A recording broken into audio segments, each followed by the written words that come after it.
Welcome everybody. I'm Marilyn Cohen, President of Envision Capital Management in Segundo, California.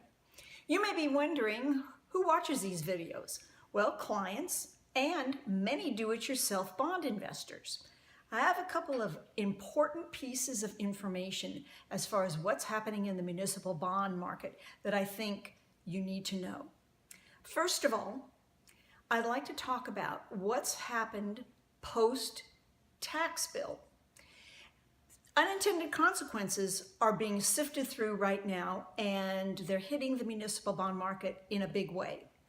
Many states and cities that have decided to take loans from banks rather than go ahead and issue municipal bonds are going to be caught in a trap. The trap meaning that there is legal language in most of these contracts with the banks that say if there is a legal change, they can increase the interest rate that the states and cities are going to have to pay on their loans. Well, bada bing, look what's happened. This tax reform has lowered all banks' tax brackets, and therefore the legal language says in the contractual obligations, the states and cities are going to have to pay more on these unsecured loans.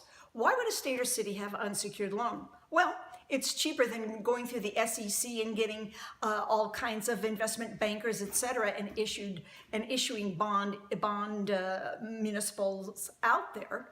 So they go to the banks.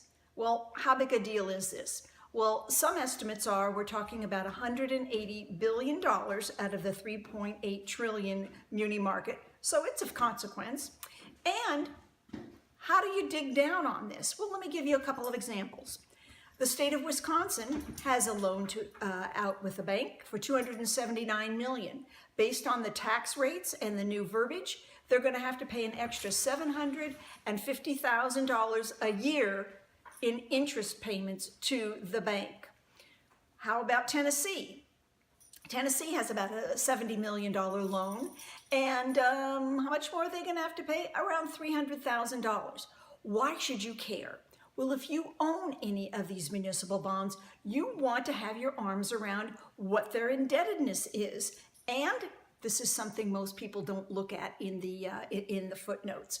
So buyer beware, we're going to see higher interest rates being paid to banks, good for your bank stocks, not so good for your municipal bonds. So be alert of that. Next line item, also a biggie. I want to spank once again the bad boy state of Illinois. What's happened is the Annuitants Association in the state of Illinois went and spoke to some state legislatures with what I consider a harebrained idea. Illinois has $129 billion in unfunded pension obligations smeared over 5 different pensions that they're obliged to. And what the annuitants want them to do is issue $107 billion in taxable pension obligation bonds to offload the liability from the state to you and me, individual bond investors, should we decide to buy those. Now, I don't know whether this thing is going to happen or not, because there's lots of ifs. You know, if they do it, it would be the largest taxable pension obligation bond deal out there. And if they do it, they're going to have to compete with corporate bonds, and corporate bonds, junk bonds, because Illinois is a junk state. The ramifications could be great, and one of them may be that this may be a stealthy way that the state of Illinois, without filing for bankruptcy, which a state can't file for, just offloads a liability that they're never, ever going to be able to pay. Lots going on in the municipal bond market, so stay tuned for further video blogs from me, Marilyn Cohen, at Envision Capital Management.